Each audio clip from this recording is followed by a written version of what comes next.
Time হয়েছে মনে হচ্ছে। 59 দেখাচ্ছে।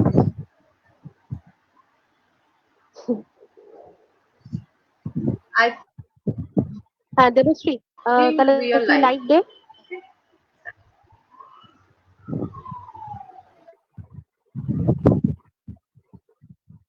গুড ইভিনিং, শুভ সন্ধ্যা সবাইকে। আজকে আমরা রুবি সোসাইটির পক্ষ থেকে একটা ওয়েবিনার অর্গানাইজ করতে পেরেছি এবং আমাদের সঙ্গে আজকে আমাদের প্রধান যিনি বক্তা ডক্টর সোমদেব মিত্র, ওনাকে আমরা পেয়েছি। আজকের এই ওয়েবিনার রুবি সোসাইটি যেমন গত 1 বছর ধরে বিভিন্ন ধরনের ওয়েবিনার এবং অ্যাওয়ারনেস প্রোগ্রাম করে আসছে, তার সঙ্গে সঙ্গে রুবি সোসাইটিতে আমরা যে নামটা আমাদের Ruby society Howrah Krishnapur Ruby society, এটা একটা এনজিও হয়েছে এবং এটা রুবি শব্দটা যে আমরা লিখেছি এখানে নামটায়, সেটা হচ্ছে রিঅর্গানাইজিং দি আন্ডার প্রিভিলেজ ব্যাকওয়ার্ড ইন্ডিভিজুয়ালস। এই কথাটার মধ্যে আমরা সেই মানুষদের কাছে পৌঁছাতে চাইছি, ছাত্রছাত্রীদের মধ্যে পৌঁছাতে চাইছি, যাদের মধ্যে সচেতনতা তৈরি করা যায় বিভিন্ন পার্সপেক্টিভসে, বিভিন্ন উদ্দেশ্য নিয়ে আমরা এই ওয়েবিনার গুলো অর্গানাইজ করে আসছি। সেরকমই এই মাসের 10 তারিখে, সেপ্টেম্বরের 10 তারিখ উদযাপন করা হয় বা ওয়ার্ল্ড সুইসাইড প্রিভেনশন ডে হিসেবে রাখা হয়েছে। এবং এই যে কথাটা সুইসাইড শব্দটাই খুব আমাদের মনকে নাড়া দিয়ে যায়। তো সেই জায়গাটা থেকে আজকে আমরা রুবি সোসাইটির পক্ষ থেকে এই ওয়েবিনারের মাধ্যমে সমাজের সবার কাছে একটা সচেতনতামূলক বার্তা পৌঁছে দেওয়ার উদ্দেশ্য নিয়ে আজকের এই সন্ধ্যায় একত্রিত হওয়া। এবং সঙ্গে আমরা পেয়েছি ডক্টর সোমনাথ মিত্রকে, যিনি assistant professor department of psychology, university of ক্যালকাটাতে যুক্ত আছেন এবং ওনার এই ব্যস্ততা থাকা সত্ত্বেও উনি আমাদের আজকে সময় দিয়েছেন, এটা আমাদের একটা বড় পাওয়া। আমরা ওনার কাছ থেকে এই মানসিক যে অসুস্থতা বা এই যে সুইসাইডাল টেন্ডেন্সি, এটার বিভিন্ন যে অ্যাসপেক্টস গুলো আছে সেগুলো তুলে ধরার জন্য আজকে আমরা এখানে আছি এবং আশা করি এটার মাধ্যমে, আজকের এই ওয়েবিনারের মাধ্যমে আমরা সবার কাছে, বিশেষ করে আমাদের যে যুব সমাজ রয়েছে, ছাত্রছাত্রীরা রয়েছে, তাদের মধ্যে কিছুটা হলেও সচেতনতা এনে দেওয়া যায় এবং তারা যাতে একে অপরকে সাহায্য করতে পারে, বুঝতে শিখতে পারে, সমস্যাগুলো নিয়ে তারা যাতে ঘাবড়ে না যায়, সেই জায়গা থেকেই আজকের এই আলোচনা।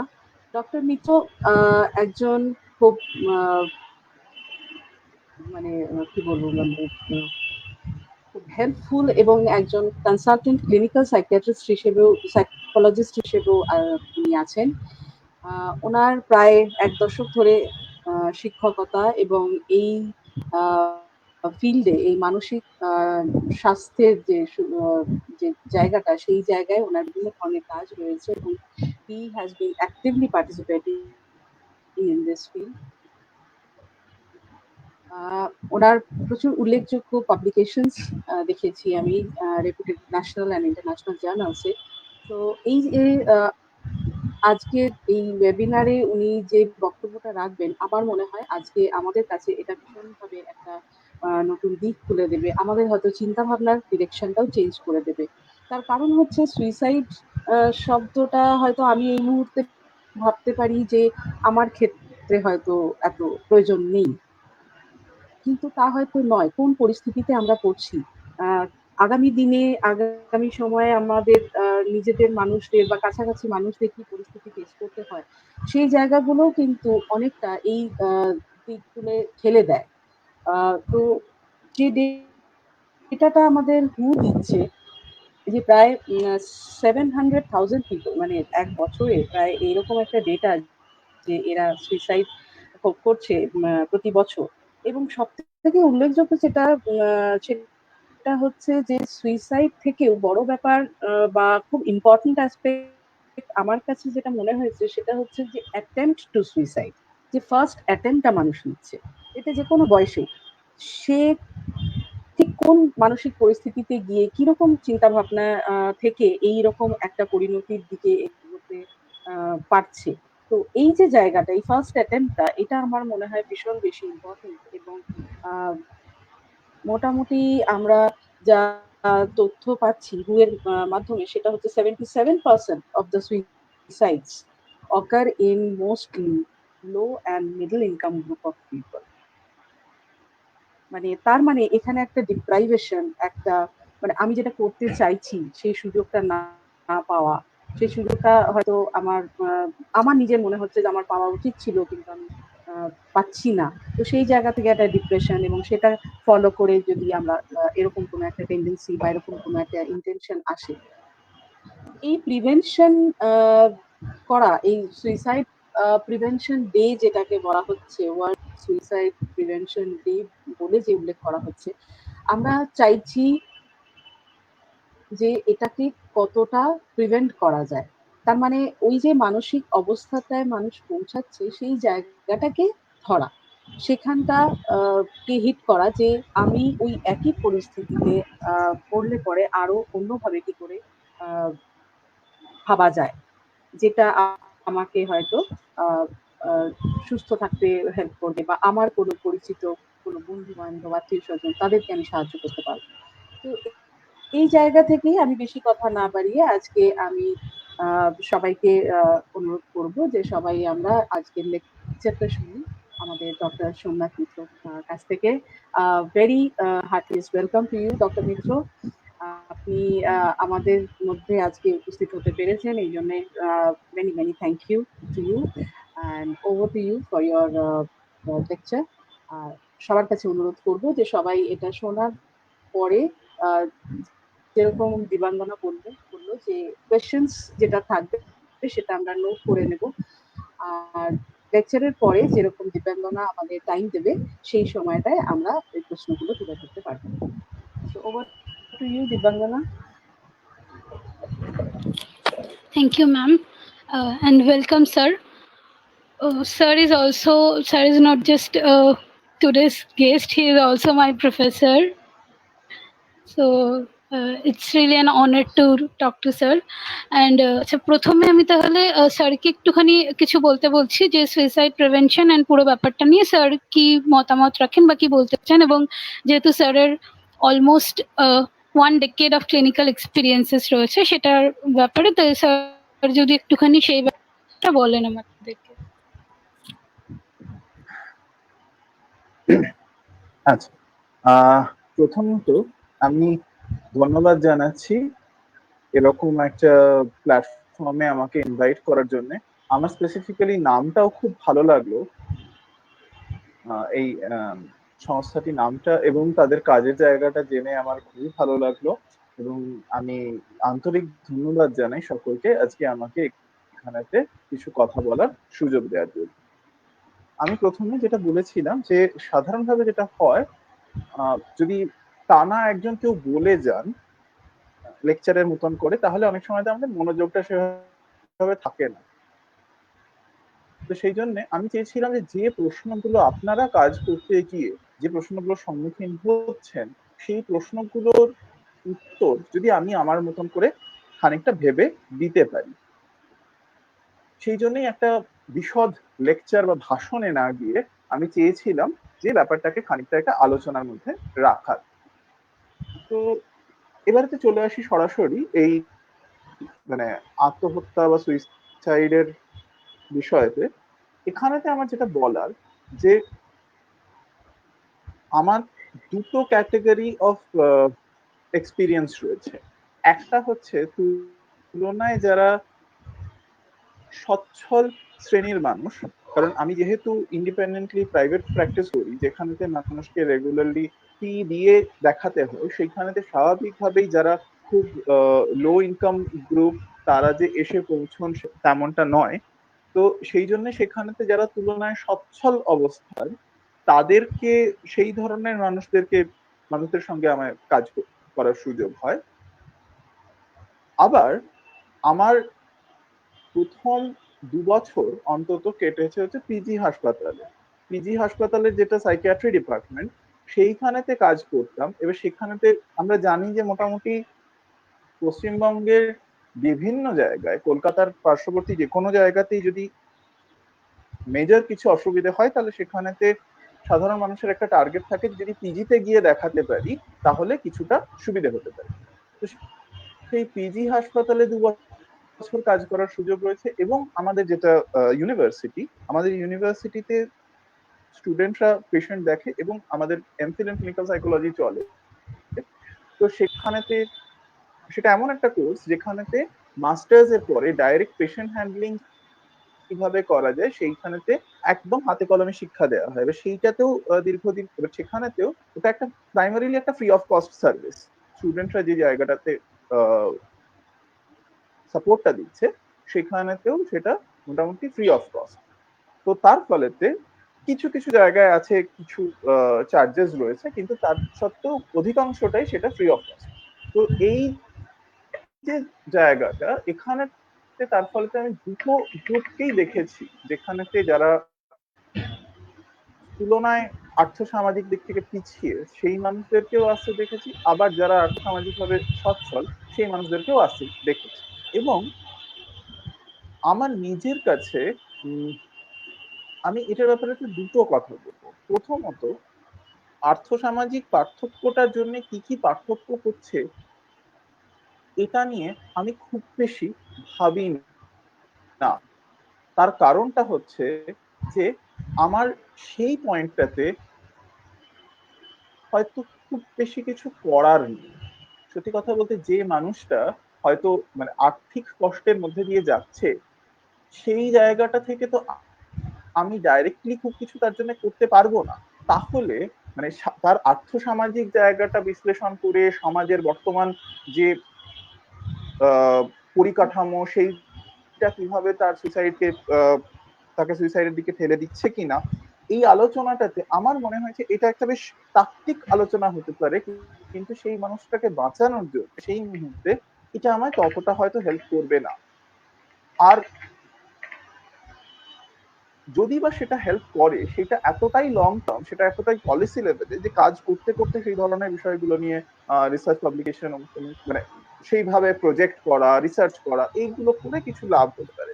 ইন্ডিভিজুয়াল যে মানুষটা এসছে তাকে তো আমি এটা বলে খুব একটা কিছু করতে পারবো না। আমি এখানেতে একটা সামঞ্জস্য লক্ষ্য করেছি।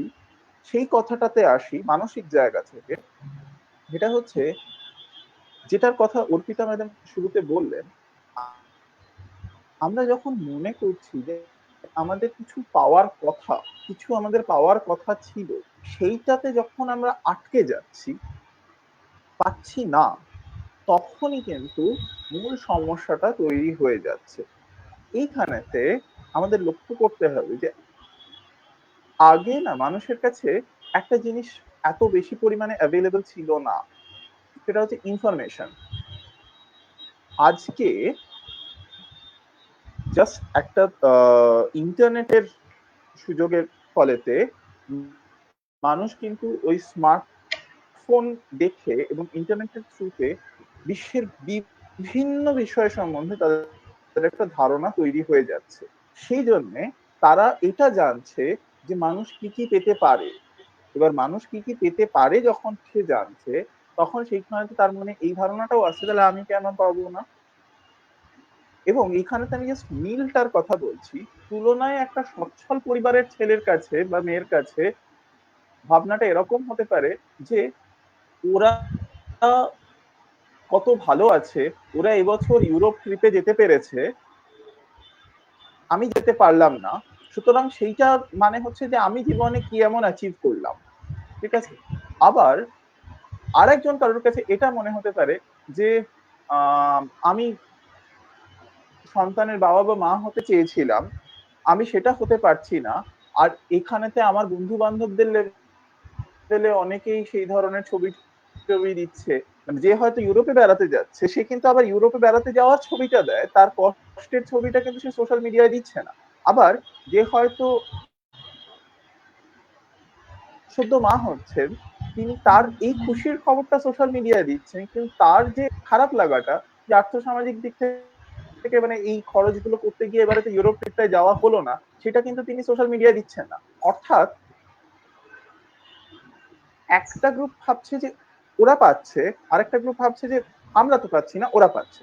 এই জায়গা থেকে একটা না পাওয়ার মতন ধারণা তৈরি হয়ে যায়। সোশ্যাল মিডিয়া জেনারেলি আমরা নিজেদের ব্যর্থতার কথা লিখি না, আমরা নিজেদের সাফল্যের কথা লিখি।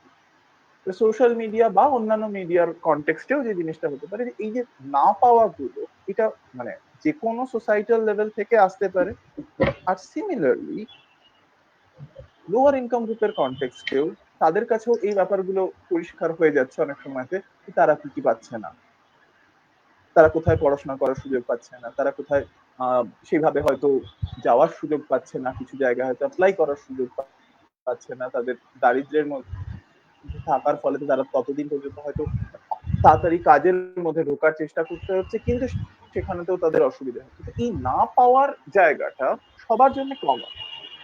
তো এই না পাওয়ার জায়গাটাই কোথাও আমাদেরকে হয়তো অবসাদ, মানসিক দুশ্চিন্তা, মানসিক একটা অসুবিধে এর দিকে ঠেলে দেয়, এবং সেইটারই একটা এক্সট্রিম ফর্মে চলে যায় হয়তো সুইসাইডের জায়গাটা। তো মূল কথাটা কোথাও না পাওয়া, সেইটা নিয়েই আমাদেরকে ফোকাস করতে হবে।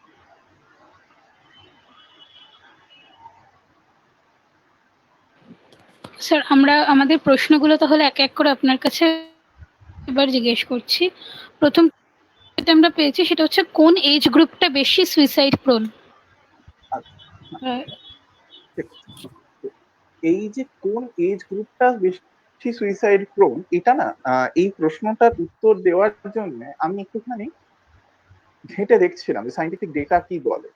সেইখানেতে যেটা দেখা যাচ্ছে যে অনেক ক্ষেত্রেই 60-এর উপরেতে যে পপুলেশনটা রয়েছে, তারা অনেক ক্ষেত্রেই ভারতবর্ষে বেশি suicide prone.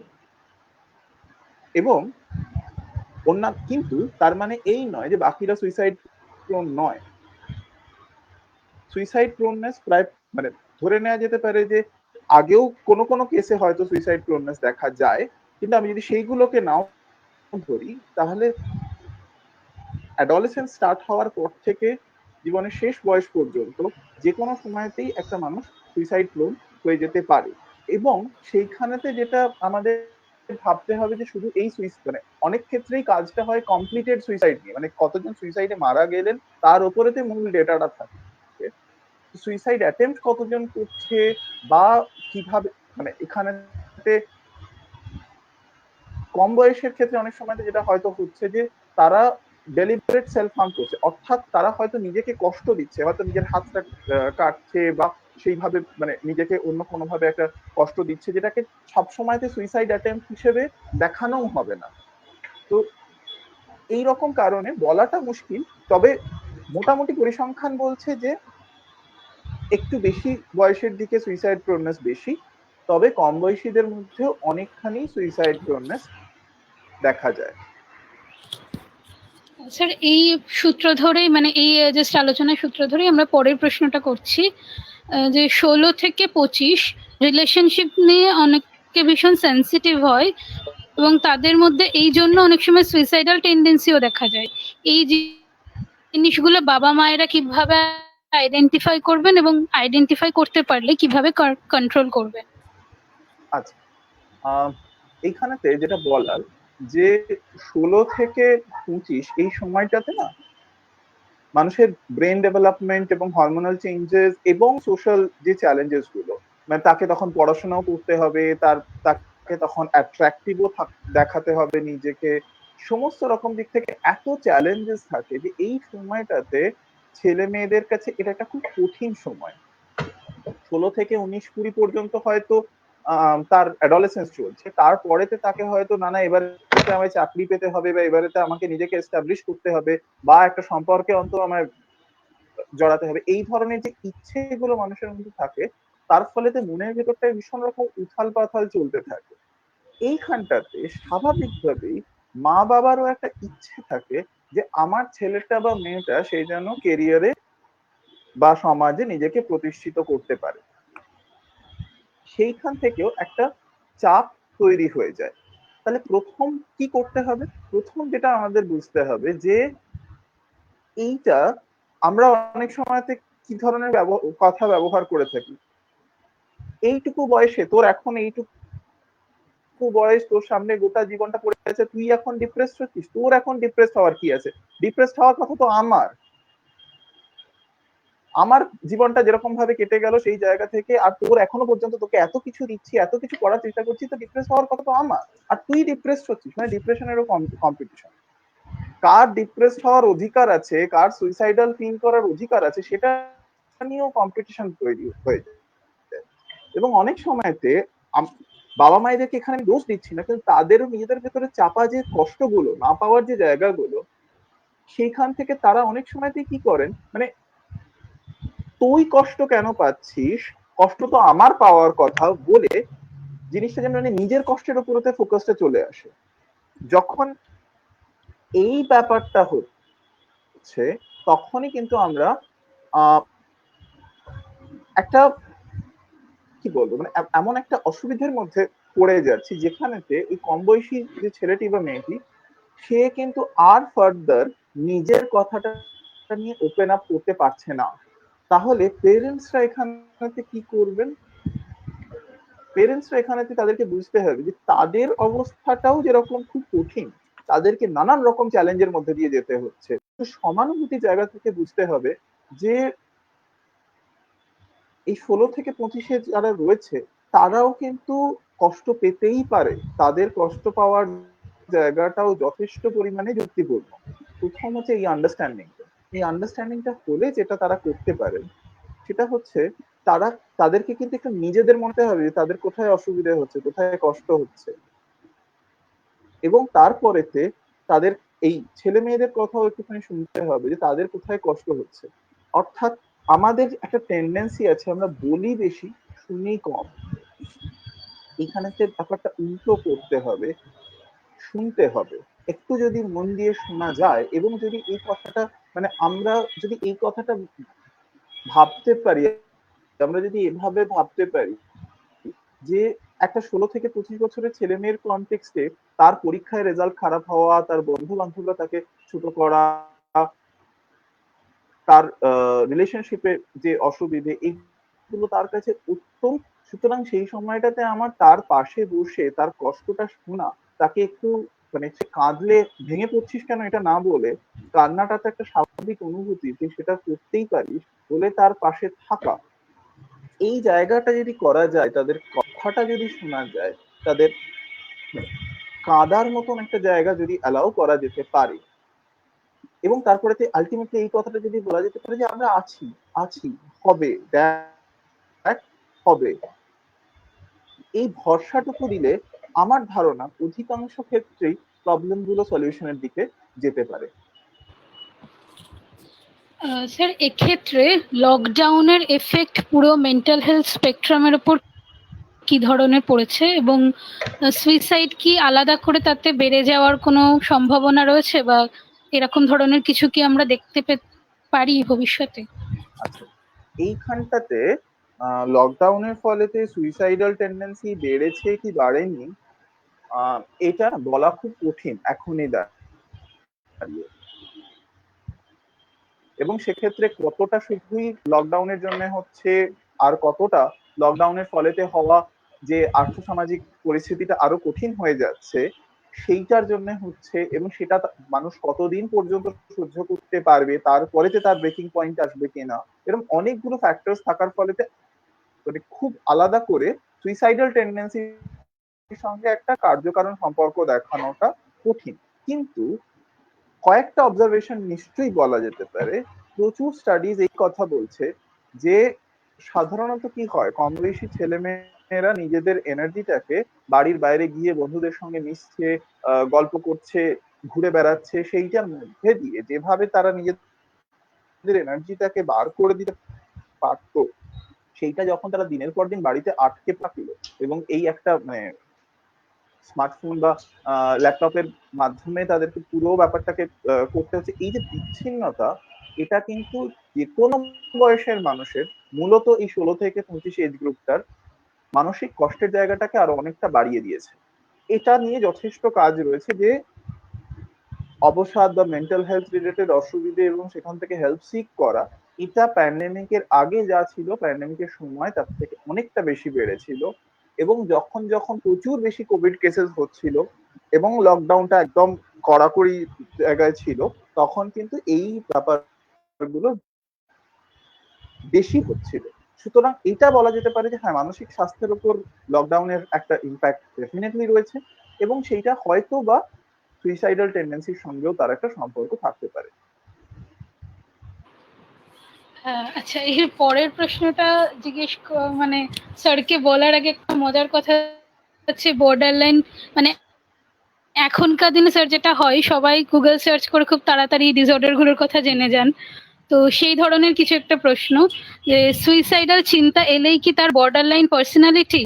How to determine whether the person is psychologically fit or sound? আমি প্রশ্নটাকে দুটো ভাগে ভাগ করে নিচ্ছি। প্রথমটা হচ্ছে borderline personality. Borderline personality কথাটা এমন একটা কথা যেটার সত্যি কথা বলতে রিসার্চ ছাড়া, মানে খুব ডিটেল রিসার্চ এবং স্পেসিফিক্যালি কি ধরনের ট্রিটমেন্ট, সাইকোথেরাপি ট্রিটমেন্ট করা যেতে পারে, এইটার বাইরে এই টার্মটার খুব বেশি ইউটিলিটি আছে বলে, খুব বেশি উপকারিতা আছে বলে আমার অন্তত মনে হয় না। কারণ বর্ডার লাইন পার্সোনালিটি ডিসঅর্ডার বললে মানে অনেক সময়তে মানে আমাদের অনেকের মধ্যে যে টেন্ডেন্সিটা দেখি, তোর তো বর্ডার লাইন পার্সোনালিটি ডিসঅর্ডার হয়ে গেছে, তুই তো বিপিডি, এইটা যেন প্রায় একটা কাউকে ওই মানে হেয় করা, কাউকে ছোট করার মতন একটা জায়গা হিসেবে জিনিসটা উঠে আসে। আসলে বর্ডার লাইন পার্সোনালিটি ডিসঅর্ডার নিয়ে আমি নিজে কাজ করতে গিয়ে দেখেছি, আমার পিএইচডি কাজটাই এই টপিকের উপর ছিল। আমি যেটা দেখেছি সেটা হচ্ছে বর্ডার লাইন পার্সোনালিটি ডিসঅর্ডার মানে কি, একটা মানুষ যার ভেতরে একটা তীব্র কষ্ট রয়েছে, যে তীব্র কষ্টটার থেকে সে অন্য মানুষের সান্নিধ্য চায়, কিন্তু সেই সান্নিধ্যটা পাওয়ার জন্য কি কি করতে হয় সেইটা সে ঠিকভাবে সামলে উঠতে পারে না, যার ফলেতে অন্যরা আবার অনেক সময়তে তার এই চাহিদা, তার দাবির সঙ্গে পেরে না উঠে তারা যাচ্ছে। অর্থাৎ বর্ডার লাইন পার্সোনালিটি ডিসঅর্ডার মানে কিন্তু হচ্ছে একটা কষ্ট, না পাওয়ার একটা কষ্ট।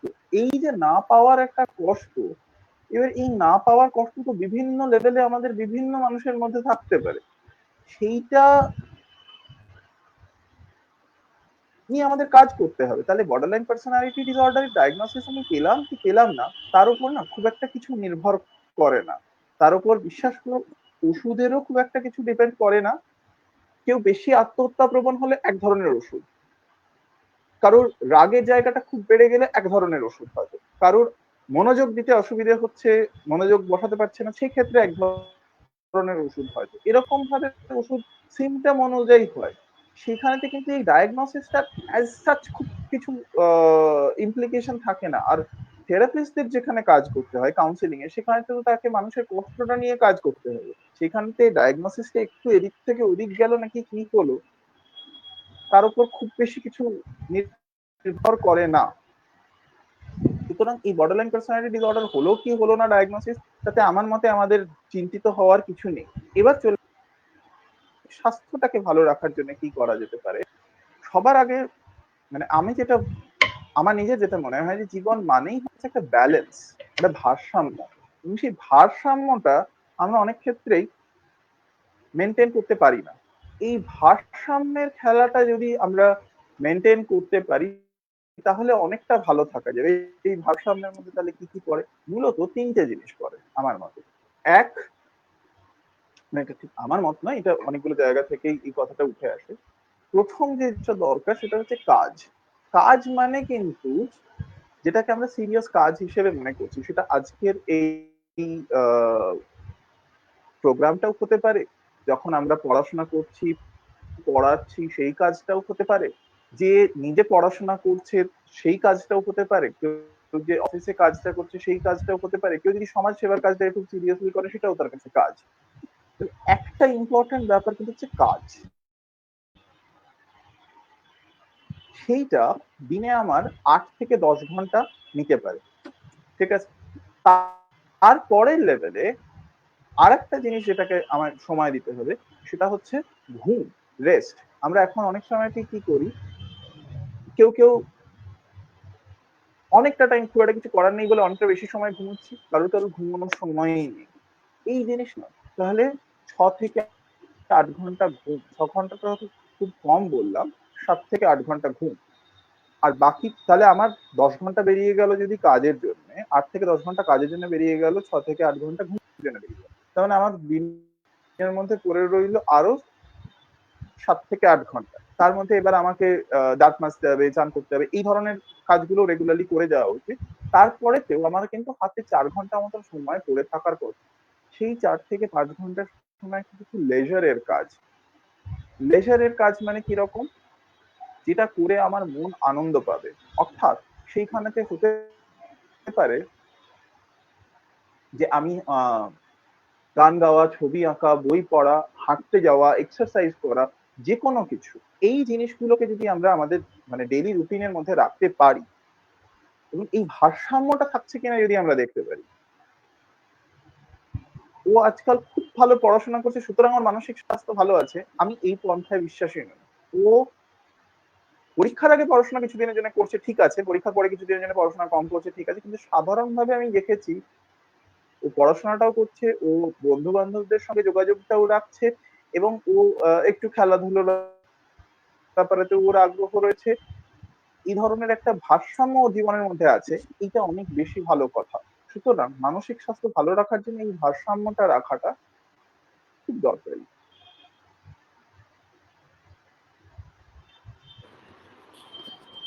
এরপরে একজন জিজ্ঞেস করেছেন যে কোনো আনসাকসেসফুল সুইসাইড অ্যাটেম্পটের পর সাইকোলজিক্যাল কন্ডিশন কিরকম থাকে। আচ্ছা, আমি দেখেছি একজন আনসাকসেসফুল সুইসাইড অ্যাটেম্প করে তিনি ভেন্টিলেশনে চলে গেছিল, ঠিক আছে। তারপরেতে তার মনে হয়েছিল, ওইখানেতে যখন সে দীর্ঘদিন তারপরে হসপিটালে ভর্তি ছিল, সেই আইসিইউতে শুয়ে শুয়ে তার মনে হয়েছিল যে এটা খুব ঠিক হলো না, আমি আর যাই করি জীবনে আমি আর সুইসাইড অ্যাটেম্প করবো না। আবার এর উল্টো দিক থেকে আরেকটা টেন্ডেন্সিও দেখা যায়, যদি একজন কেউ সুইসাইড অ্যাটেম্প করলো তারপরেতে বাড়ির লোকজন তারপর মানসিক জায়গাটা হয়তো বোঝার চেষ্টা করলো না, চিকিৎসা হলো না, তাহলে কিন্তু তার আবার করে সুইসাইড অ্যাটেম্প করার টেন্ডেন্সিটা বেড়ে যাবে। অর্থাৎ আনসাকসেসফুল সুইসাইড অ্যাটেম্প পরে ইমপ্রুভমেন্টেরও স্কোপ থাকছে, আবারও সুইসাইড অ্যাটেম্প করারও স্কোপ থাকছে। কিন্তু এইখানেতে আমাদেরকে যেটা বুঝতে হবে, যে পেলাম সে চেষ্টা করেছিল নিজের জীবনটাকে শেষ করার, তার মানে আমরা এটা জানতে পারলাম যে তার ভিতরে এতটাই গভীর কষ্ট আছে যেটার জন্য সে এই জিনিসটা করেছিল। তাহলে সেই গভীর কষ্টটা পর্যন্ত আমাদের পৌঁছানোর চেষ্টা করতে হবে, যাতে সেই জীবনটাকে আরেকটু তাৎপর্যপূর্ণ, আরেকটু বেঁচে থাকার মতন করে ফিল করতে পারে। সুতরাং সে কি করবে আমি জানি না, কিন্তু আশেপাশের মানুষের বা যারা এই ক্ষেত্রে থেরাপি করেন তাদের এটা দায়িত্ব, যেখানে তারা বুঝবেন যে ওটা একটা জাস্ট ক্ষণিকের কিছু ছিল বলে ভেবে নিলে হবে না, কারণ ক্ষণিক সুইসাইড অ্যাটেম্প হয় বলে আমার মনে হয় না। ভেতরে একটা তীব্র কিছু বেদনা আছে, সেইটা পর্যন্ত আমাদের পৌঁছানোর চেষ্টা করতে হবে। ঠিক এই জায়গা থেকেই স্যার আরেকজন জানছেন যে অনেক মানুষ যারা সুইসাইড কমিট করেন তারা ওপর দেখতে বেশ কাম অ্যান্ড রিল্যাক্সড থাকেন এবং তাদেরকে দেখলে মনে হয় তারা বেশ happy in front of friends, কিন্তু এরপরেও তারা সুইসাইড অ্যাটেম্প্ট করেন এবং সেই মানুষগুলোকে আমরা কিভাবে বুঝবো যে মানে এখানে উনি যে কথাটা করেছেন how to read that mind, how to read there mind. আমি হয়তো উনি মানে চেয়েছেন যে কিভাবে বুঝবো আমরা যে তার মধ্যে সুইসাইডাল থট হচ্ছে। আচ্ছা, প্রথম কথা হচ্ছে যে আমার অবজারভেশনে থ্রু আউট হাসি খুশি, পুরোপুরি হাসি খুশি ছিল, সে হঠাৎ করে সুইসাইড অ্যাটেম্প্ট করেছে এরকম ঘটনা নেই তা নয়, কিন্তু এই ধরনের ঘটনা থেকে বেশি যেটা দেখা যায়, আমি একটা ছোট্ট কেসের কথা বলছি। একটি ছেলে ডাক্তারি পড়া কমপ্লিট করেছে, এমবিবিএস কমপ্লিট করে নিয়েছে, তারপরেতে সে ডিপিএম করছিল, ডিপ্লোমা ইন সাইকিয়াট্রিক মেডিসিন, সেইটাও করেছে। সে তুলনায় একটা সময়তে বেশ মানে সে এমনিতে সো কল্ড হাসি খুশি ছিল, কিন্তু কিছুটা নেশার অভ্যেস ছিল তার মধ্যে। এবং কিছু কিছু সময় যারা তার হস্টেলের বন্ধু তারা জানতো যে বাইরে যেরকমই থাকুক না কেন, হস্টেলে কিছু কিছু সময় সে পুরো বিচ্ছিন্ন হয়ে একা থাকতো। তার সাথে কথা বলার চেষ্টা করলেও সে খুব একটা কথা তখন হয়তো বলতো না, এবং কিছুটা সেরকম ভাবে বিচ্ছিন্ন হয়ে থাকতে হঠাৎ করে একদিন দেখা গেল সে সবার সঙ্গে বেশ কিছুটা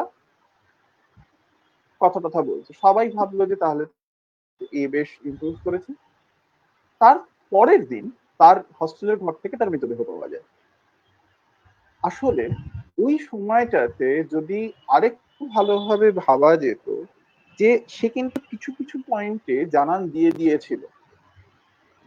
যেমন সে যখন যে ফেজটাতে পুরো একা থাকতো, সেই ফেজটাতে তার সঙ্গে কথা বলা ছিল, সেই সময়তে যদি তার বাড়ির লোক, যেটা অনেক ক্ষেত্রে পরে তার বন্ধু বান্ধবদেরও আফসোস হয়েছে, ওর এই ব্যাপারগুলো আমরা বুঝতে পারলাম না, আমরা সাইকিয়াট্রি স্টুডেন্ট হয়েও ওর বিষয়গুলো বুঝতে পারলাম না। এই ছোট ছোট কিছু জায়গা কিন্তু তার বোঝার অবকাশ থেকে যায় যদি আমরা সেগুলোর ব্যাপারে সচেতন হই। যখন আমরা দেখছি যে একটা মানুষ খুব বেশি হাসি খুশি, কিন্তু কখনো কখনো তার সঙ্গে কথা বলতে গিয়ে একটু ওয়ান টু ওয়ান কথা বলতে গেলে যদি দেখি যে ওই সাথে খুব একটা বেশি কথা বলছে না, তখন আমাদের একটু সচেতন হতে হবে, একটু সেখানেতে তার সঙ্গে সময় কাটিয়ে দেখতে হবে যে সে জীবনের ব্যাপারে কি ভাবছে, সে নিজের ব্যাপারে কি ভাবছে। হয়তো অবসাদের জায়গাটা উঠে আসবে, এবং সেইখান থেকে তার কথা যাদের বোঝা যায় যে সে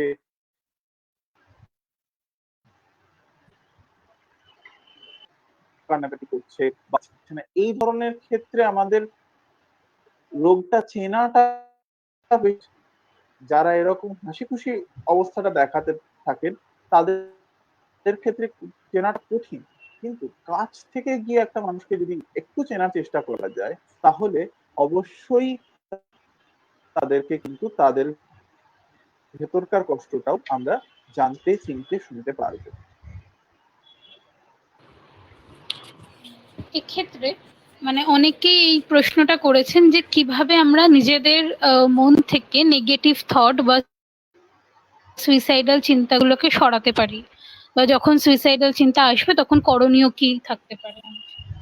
আচ্ছা, প্রথম কথাটা হচ্ছে যেটা একটু আগে বলছিলাম, যে নিজের জীবনে ভারসাম্যটা আছে কিনা সেটা দেখে নিতে হবে। যে ওই যে মানে আমার জীবনে কাজ, উল্টো দিক থেকে বলতে গেলে আমাদের জীবনে তিনটে জিনিসের উপর আমাদের ফোকাস করা দরকার। এক, কাজ; দুই, সম্পর্ক; তিন, নিজের এনজয়মেন্ট। সাধারণভাবে বলা হয় ওয়ার্ক, লাভ অ্যান্ড প্লে। অর্থাৎ লেজার টাইমটাকে যদি আমি প্লে হিসেবে ধরি, যেখানেতে আমি সবসময় যে খেলা করছি সেটা নয়, কিন্তু কিছু জিনিস হয়তো আমি করছি, আমি ছবি আঁকি, আমি গান করছি, এই ধরনের কিছু হবির মতন জিনিস আমি করছি, সেইটা আমার একটা লেজার টাইম। উল্টো দিক থেকে আমি যদি কিছু কিছু সম্পর্ক অ্যাটলিস্ট আমি মেনটেন করতে পারছি কিনা সেইটা দেখার চেষ্টা করি, তাহলে অনেকটা হেল্প হয়। আর কাজের মধ্যে নিজেকে রাখতে পারছি কিনা, সেইটাই তিনটের ব্যালেন্স রাখাটা আমরা পারছি কিনা সবসময় আমাদের প্রত্যেকে নিজেদের ক্ষেত্রে এটা প্রশ্ন করা দরকার, এবং আশেপাশের মানুষের ক্ষেত্রে এটা নজর দেওয়া দরকার। খুব বেশি কাজের মধ্যে ডুবে গেছে, ও তো কাজ পাগল মানুষ হিসেবে শুধু ছেড়ে দিলে হবে না, সে অন্য কোথাও থেকে গুটিয়ে নিচ্ছে না তো নিজেকে, এইরকম জায়গাগুলো আমরা যদি নিজেদের ক্ষেত্রেও মেনটেন করতে পারি, তাহলে আমাদের ডিপ্রেস হলেও সেটা খুব বেশি ডিপে চলে যাওয়ার চান্সটা কম হবে। আর সম্পর্কগুলো মেনটেন হচ্ছে কিনা সেটা যদি আমরা নিজেদের ক্ষেত্রে এবং আমাদের আশেপাশের লোকেদের ক্ষেত্রেও খেয়াল রাখতে পারি, তাহলে দেখো অবসাদ, ডিপ্রেশন এগুলো মনে আসবে, ক্লিনিক্যাল লেভেলে যাবে কিনা সেটা অন্য কথা, এগুলো আসবে, তাহলে জিনিসটাই অল্পের ওপর দিয়ে যাবে। তো সেক্ষেত্রে আমাদের কি করতে হবে না, আমরা সচেতন থাকি, একটু যদি সহমর্মিতার জায়গাটা আমাদের মধ্যে থাকা যায় নিজেদের প্রতি। অনেক সময়তে মনে করি যে আমি অন্যকে সাপোর্ট দিয়ে যাব, বেশ, কিন্তু আমাকে সাপোর্ট করা হচ্ছে কিনা সেটার ব্যাপারে আমি সচেতন তো, এবং আমার আশেপাশে যারা অন্যদেরকে খুব সাপোর্ট, সে নিজে সাপোর্ট পাওয়ার ব্যাপারে সচেতন আছে তো। এইগুলো যদি আমরা দেখতে থাকি তাহলে হয়তো অবসাদটা সেই লেভেলে পৌঁছবে না যেখান থেকে সুইসাইডাল একটা ফেটাল অ্যাটেম্প্ট আমরা নিতে পারি।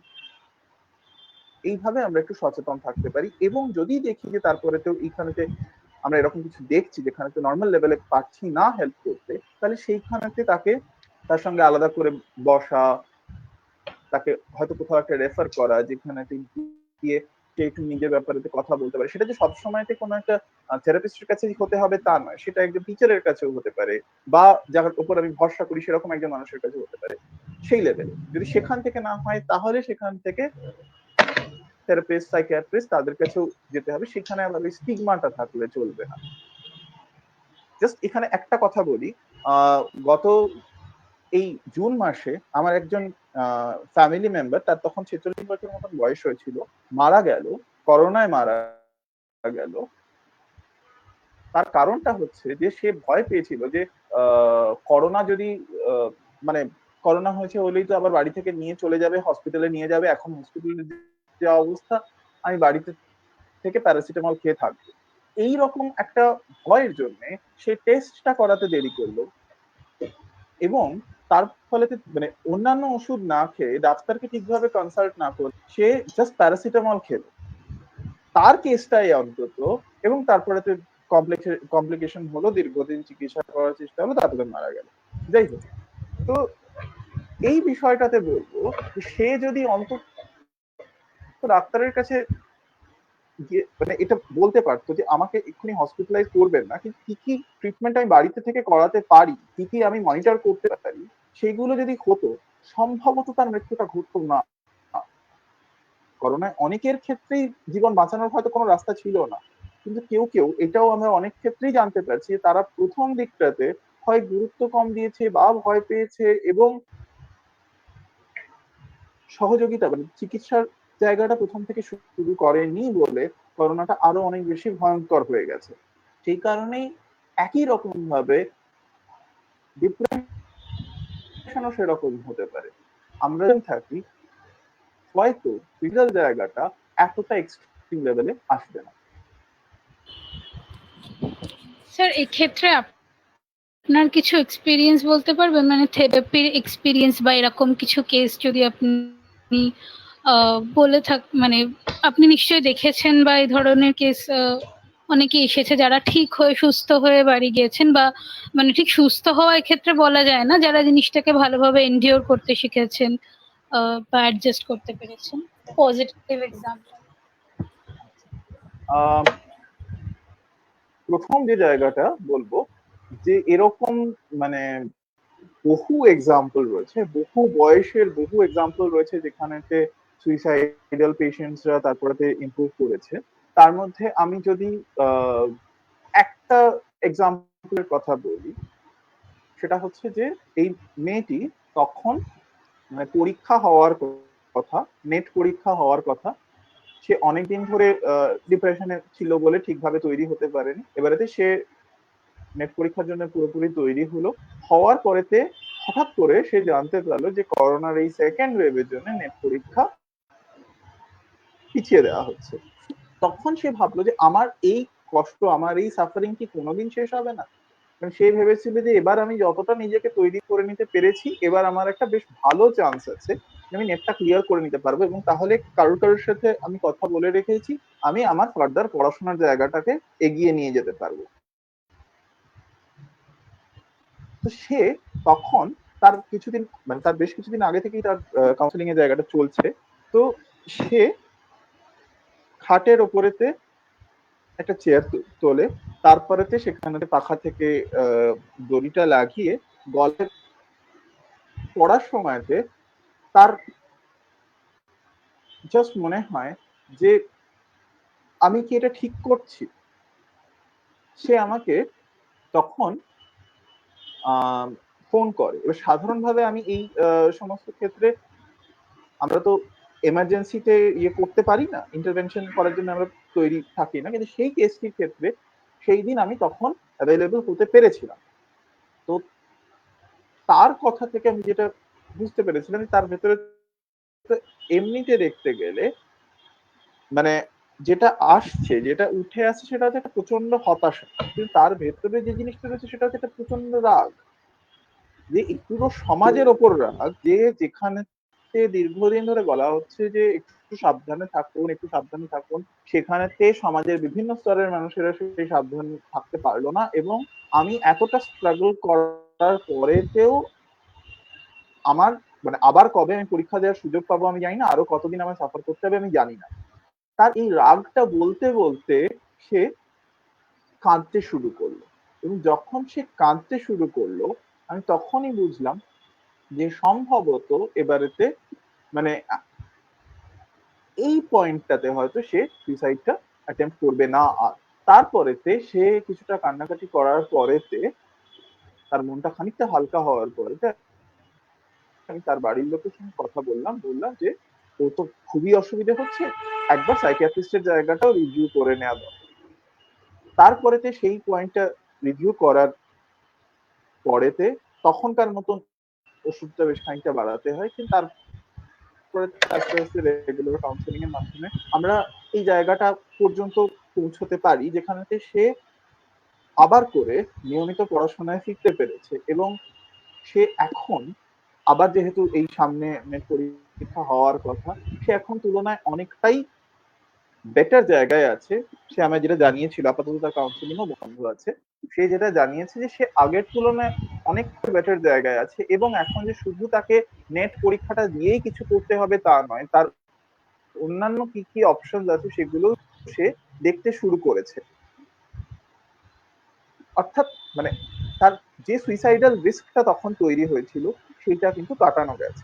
আরেকটা কেসের এক্সাম্পল হিসেবে বলতে পারি, সে সুইসাইড অ্যাটেম্প্ট যে ওই ভেন্টিলেশনে ছিল তার ক্ষেত্রে, তারপরে তো তাকে কাউন্সিলিং এর জন্য যখন রেফার করা হয়, আমি তার সঙ্গে কথা বলতে বলতে বুঝতে পারি যে তার বাড়ির পরিস্থিতি নিয়ে সে প্রচন্ড ভাবে আপসেট, যে তার বাবা মায়ের মধ্যে যে রাগারাগি সেগুলো কেন হয়, এত এরকম তারা কেন করেন।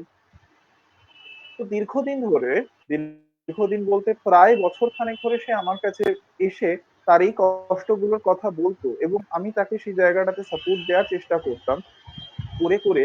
সে নিজের রাগের কথাগুলো বলতো, বলতে বলতে আস্তে আস্তে একটা টাইমে দেখা গেল সে এটা বুঝতে পারলো যে তার বাবারও নিজের জীবনে নিজের মতন করে কষ্ট আছে, তার মায়েরও তার নিজের জীবনে নিজের মতন করে কষ্ট আছে, সুতরাং কষ্টে প্রত্যেকে আছে।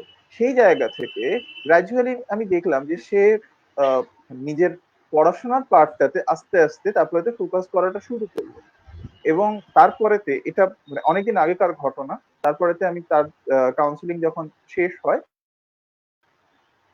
তখনকার মতন, তারপরেতে আহ বেশ 2-3 বছর পরে সে আমাকে জানায় যে সে এখন ওই সুইসাইডাল জায়গা থেকে অনেকটা বেটার অবস্থায় আছে, কিন্তু সে আমার ফার্দার কিছু হেল্প চায়।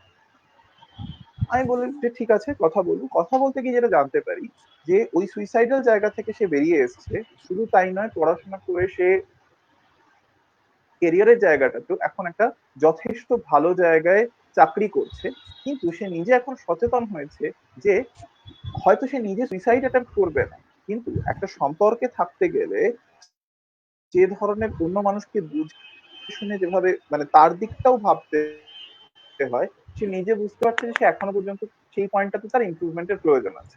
সুতরাং এবারেতে সে এসেছিল যখন, সে কিন্তু আর ওই ধরনের একটা সুইসাইডাল টেন্ডেন্সি নিয়ে আসেনি।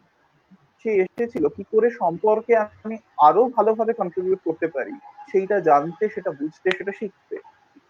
অর্থাৎ এই প্রত্যেকটা জায়গাতেই আমরা এই মানুষগুলো, এদের দুজনেরই বয়স যখন তারা এই অ্যাটেম্পটা করছে 16 থেকে 26-এর মধ্যে, কিন্তু আরো এরকম বহু ঘটনা রয়েছে যেখানেতে তারা এখন গ্র্যাজুয়ালি অনেকখানি ইমপ্রুভড। এবং সত্যি কথা বলতে যারা আরো ইমপ্রুভ করে যাচ্ছে তাদের কথা আমি অনেক সময় জানতেও পারি না। একজন একটা মেসেজ করেছিল একবার আমাকে যে আপনার কাছে কাউন্সিলিং করি অনেকটা ভালো আছি, সেই জন্য এখন আরো অনেক ডিফিকাল্টি ফেস করতে পারছি। তা না হলে কি হয়, আমরা ভালো থাকলে তো আর সেটা গিয়ে জানাতে যাই না ডাক্তারকে যে না না আমি কিন্তু ভালো আছি। তবে এরকম একাধিক ঘটনা দেখেছি যেখানে সুইসাইডাল জায়গাটা থেকে মানুষ বেরিয়ে এসেছে এবং আরো ফার্দার ইমপ্রুভমেন্টের দিকে তারা এগিয়ে গেছে।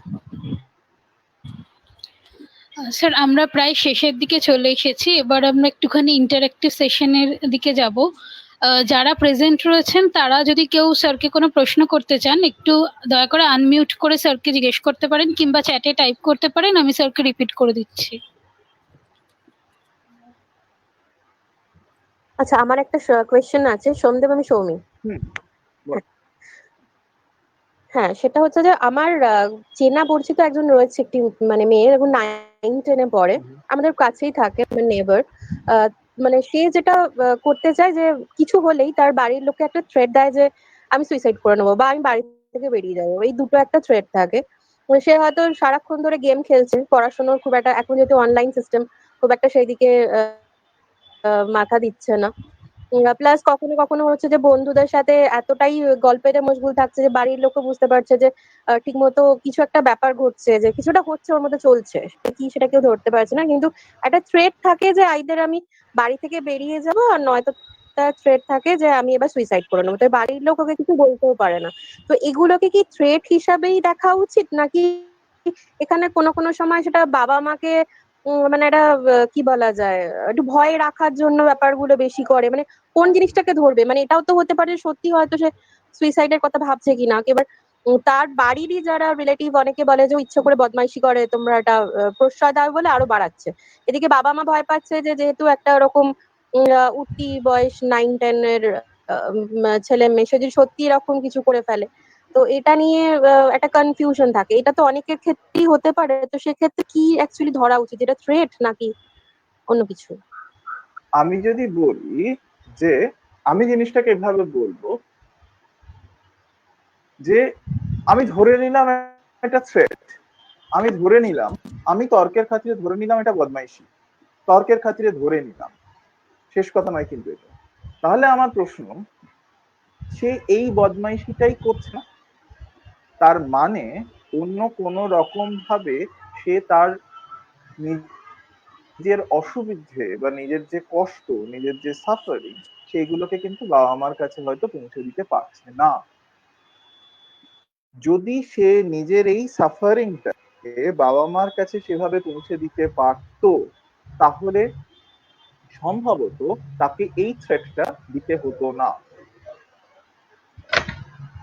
এইবারে উল্টো দিকটাও ভাবতে হবে যে তাহলে আসলে আমরা এই জিনিসটাকে কিভাবে দেখবো। তাহলে আমাদের অ্যাকচুয়ালি এই কনটেক্সটে ফ্যামিলিটাকে খুব ভালোভাবে দেখতে হবে, যে ফ্যামিলি মেম্বার্সরা মানে সেখানে এনভায়রনমেন্টটা কি হয়ে রয়েছে, তারা এই থ্রেটটাতেই রেসপন্ড করছেন কেন? তাহলে কি তার লোয়ার লেভেলে কিছু তারা সেভাবে রেসপন্ড করেননি, নাকি তারা বেশি প্যাম্পার করেছেন?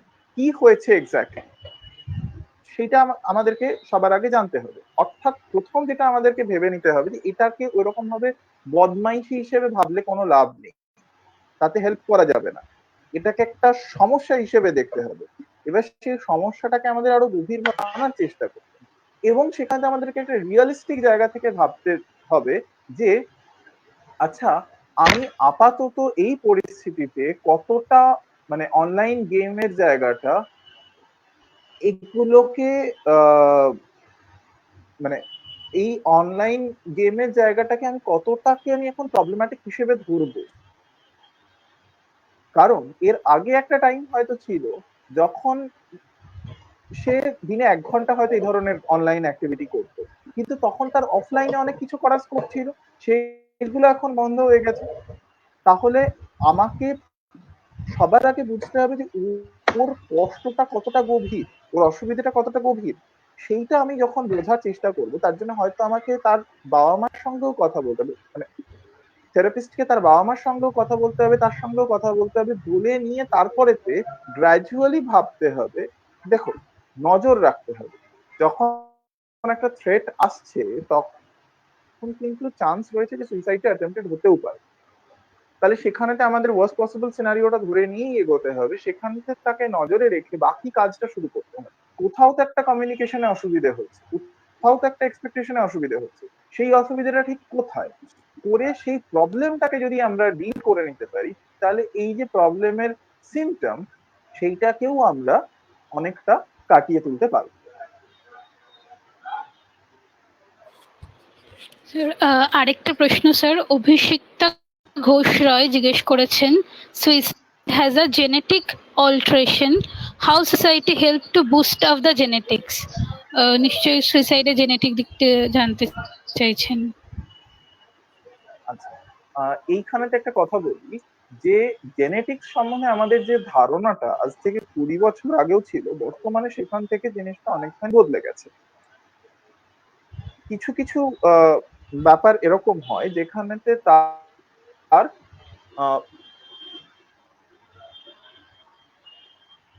এরকম জেনেটিক্যালি ডিটারমাইন, কিন্তু কারোর ডিপ্রেশন হবে কিনা তার একটা পসিবিলিটি জেনেটিক্যালি ডিটারমাইন। তাহলে সেক্ষেত্রে সুইসাইডাল টেন্ডেন্সি যদি কোনো একটা রোগের সঙ্গে অ্যাসোসিয়েটেড হয়, সেই রোগের টেন্ডেন্সিটা অবশ্যই জেনেটিক্যালি ডিটারমাইন, কিন্তু সেইটা পুরোপুরি সেই রূপটা নেবে কিনা সেইটা নির্ভর করছে হচ্ছে তার আর্থসামাজিক পরিস্থিতি, তার মানসিক কটার উপরে। সেই জন্য আমরা যদি তার বহিঃপ্রকাশটা কিভাবে হচ্ছে, তার অসুবিধার বহিঃপ্রকাশটা কিভাবে হচ্ছে সেইটার উপর ফোকাস করি, তাহলে জেনেটিক লোডিং কতটা আছে সেটার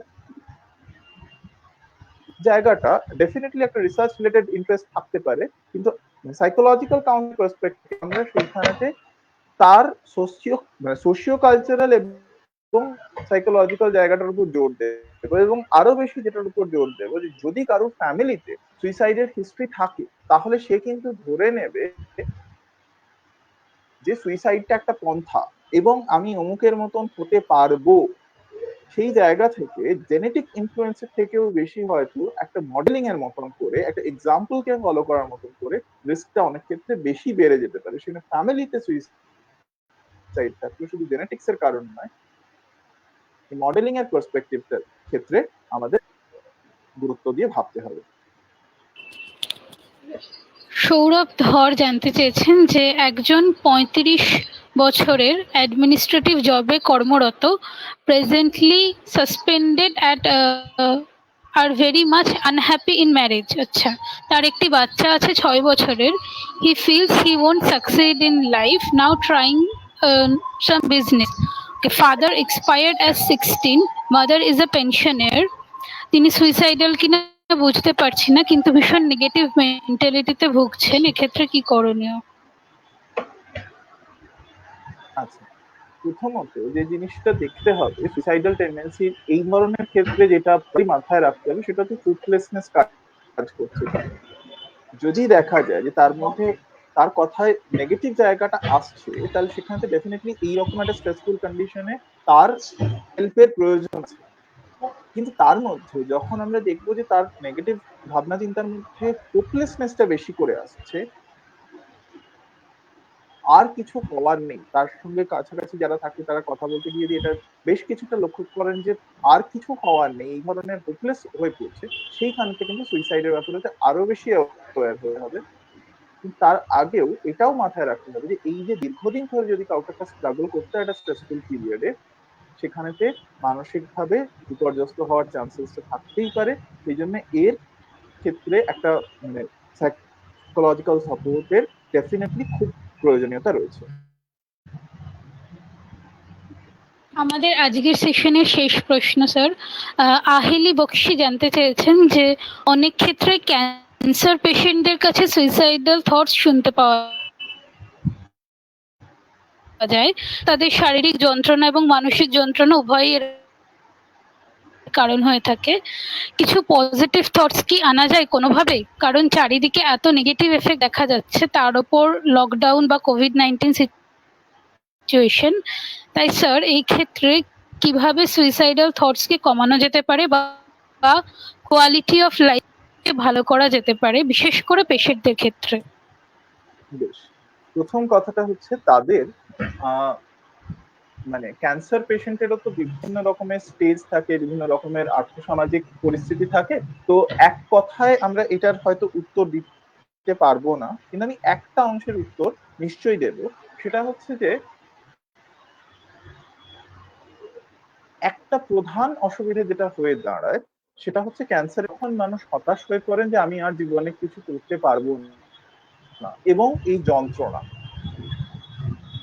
ডিপ্রেশন হলে যন্ত্রণার ফিলিংটাও বাড়ে এবং প্রোগ্রেশনের স্পিডটাও বেড়ে যায়। মানে এটা অনেক জায়গাতেই দেখা গেছে। তাহলে সেই এইটার উত্তর হিসেবে কিন্তু যেটা উঠে এসছে যে পেনটাকে কমানোর জন্য, একদম শারীরিক পেন কমানোর জন্যও নানান রকমের সাইকোলজিক্যাল টেকনিক্স রয়েছে, বিভিন্ন রিল্যাক্সেশন টেকনিক্স রয়েছে, মাইন্ডফুলনেস টেকনিক্স রয়েছে। সেইগুলোকে যদি আমরা প্র্যাকটিস করি তাহলে পেন টলারেন্সের লেভেলটা চেঞ্জ হয়। এবং এটা নিয়ে যথেষ্ট পরিমাণে কাজ রয়েছে, যেখানে দেখা যাচ্ছে যে মাইন্ডফুলনেসের মধ্যে দিয়ে বা রিল্যাক্সেশন প্র্যাকটিস করার মধ্যে দিয়ে শুধু যে তার বা মানসিক কষ্টটা, যন্ত্রণাটা থেকে সে ক্ষণিকের মুক্তি পাচ্ছে তা নয়, তার অবসন্ন ভাবটা কমছে, এবং শুধু তার ফলে যে তার সুইসাইডাল টেন্ডেন্সি কমছে তাই নয়, ক্যান্সার থেকে সেক্ষেত্রে কিন্তু তার মানে ক্যান্সারে তার স্ট্রাগল করতে পারার বা সেখান থেকে বেরিয়ে আসার চান্সেসটা, মানে রিকভারি রেটটাও কিন্তু অনেকটা ইমপ্রুভ করে যাচ্ছে। স্যার এক্ষেত্রে মানে অনেকেরই একটা প্রশ্ন থাকে যে কখন সাইকোলজিস্টের কাছে যাব, কখন সাইকিয়াট্রিস্টের কাছে? আচ্ছা, এক্ষেত্রে একটাই কথা বলবো, সেটা হচ্ছে যে সাধারণভাবে মানসিক অসুবিধা যদি থাকে, সাইকিয়াট্রিস্ট বা সাইকোলজিস্ট যে কারোর কাছেই যাওয়া যেতে পারে। যেমন অবসাদকে যেরকম ওষুধ দিয়েও হ্যান্ডেল করা যেতে পারে, তেমনি সেক্ষেত্রে অবসাদকে মানে তার কারণগুলো কি সেখান থেকে বুঝেও বার করা যেতে পারে, বা অ্যাংজাইটির ক্ষেত্রেও একই কথা। সুতরাং যদি এই ধরনের কোনো প্রশ্ন থাকে, আমার মতে